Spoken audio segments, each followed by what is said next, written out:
Greetings. This is Dyslexy from the Arma community group Shack Tactical. In cooperation with Bohemian Interactive, I'm creating a series of videos to explain some of the basics of Arma 3. I'll be using the Arma 3 Alpha as my backdrop to this. In this first video, we'll look at what exactly Arma 3 and the series in general is all about. Specifically, I'd like to focus on the things that make this a truly unique series in the PC gaming world. The Arma series, including the original Operation Flashpoint, which was later renamed to Arma Cold War Assault, has been evolving continuously for over 11 years.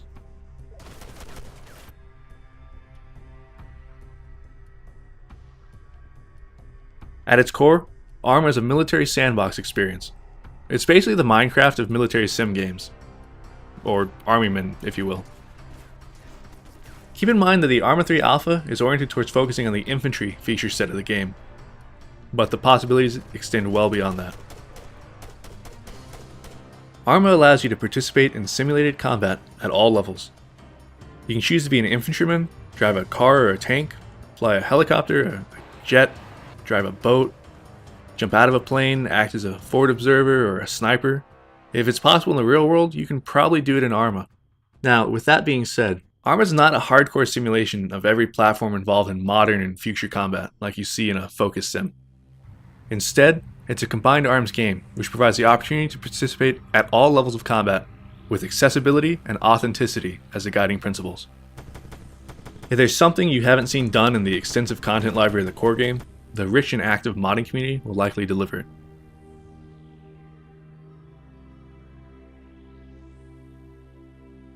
This is another key point. Looking at the current lineup of military shooters, you're hard-pressed to find one that supports or even allows for modding. For Arma, it's a keystone of the feature set, and the symbiotic relationship between the developer and their modding community is one of the strongest allures to a long-term investment in the series.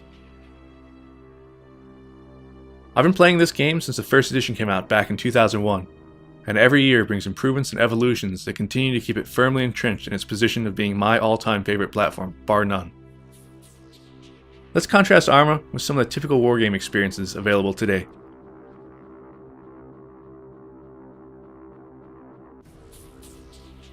Let's talk about terrains, or maps as they're frequently called.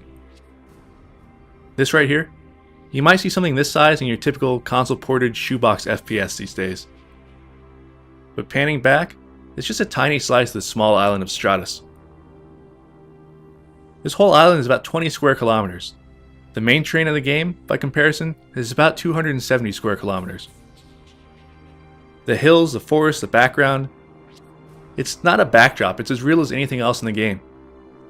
If you want to have a firefight over there, there's nothing stopping you. There's no invisible walls, no encouragements to get back in the fight because you're leaving the boundaries. This entire island is a canvas. Bohemia paints their pictures through the single player and multiplayer content, but they give all of us the tools to imagine it however we see fit. It's a living world with real-time day-night cycles, clouds, tides, an accurate starscape which can even be used to navigate in a pinch, rain, fog, lightning, wind, waves. Altering the conditions alone can have a huge impact on any given scenario. What if a battle was at night instead of the day? What if you didn't have night vision? What if it was storming?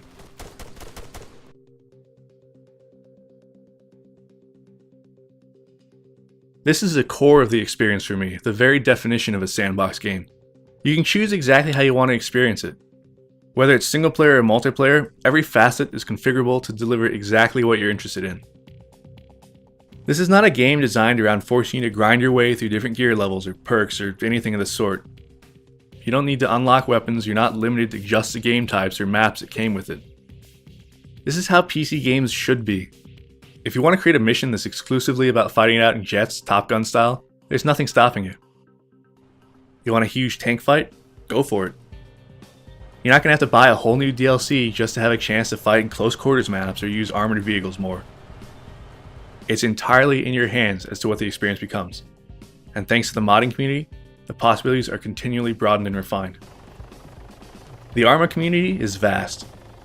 Whether you want full-on military simulation or a more relaxed environment, or maybe you just want to jump in and get playing, there's a group or a server out there for you.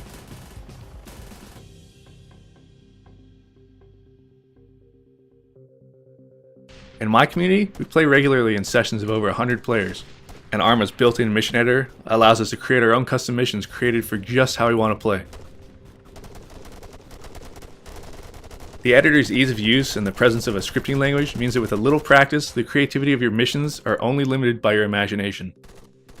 There are servers out there that run persistent missions that take place over days and days, allowing people to hop in, play, and hop out at their leisure.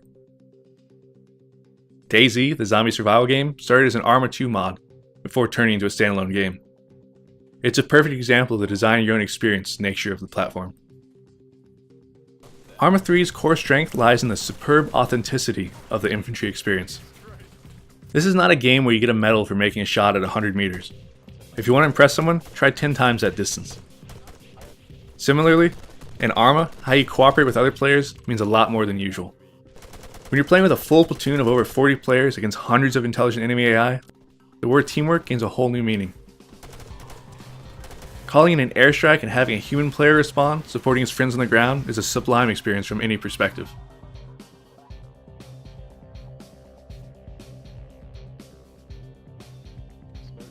That same sandbox nature that lets you create huge missions with hundreds of enemies also lets you draw inspiration from military history, current events, or just something you find interesting, and recreate it virtually.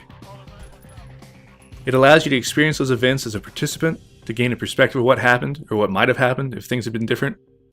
It's a perspective that books, movies, and more rail-oriented Hollywood shooters simply can't provide. Whether it's Vietnam, Mogadishu, Iraq, Afghanistan, Cold War gone hot, World War II, or III for that matter.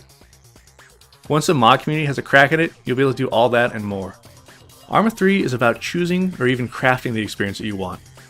It's a platform of incredible depth and potential thanks to a developer that stands firm as one of the few in the FPS realm to offer robust and meaningful mod support, in an age when most companies are too worried about how mods are going to hurt their DLC sales and bottom line.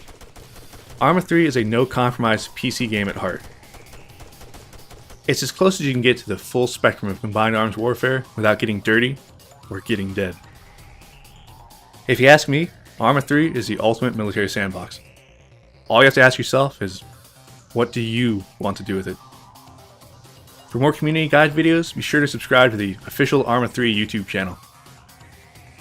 For other Arma 3 updates, keep track of the official website, Facebook, and Twitter pages. If you'd like more in-depth tutorial and large-scale multiplayer gameplay of Arma 3 and the previous Arma games, I'd also recommend you check out my personal channel here.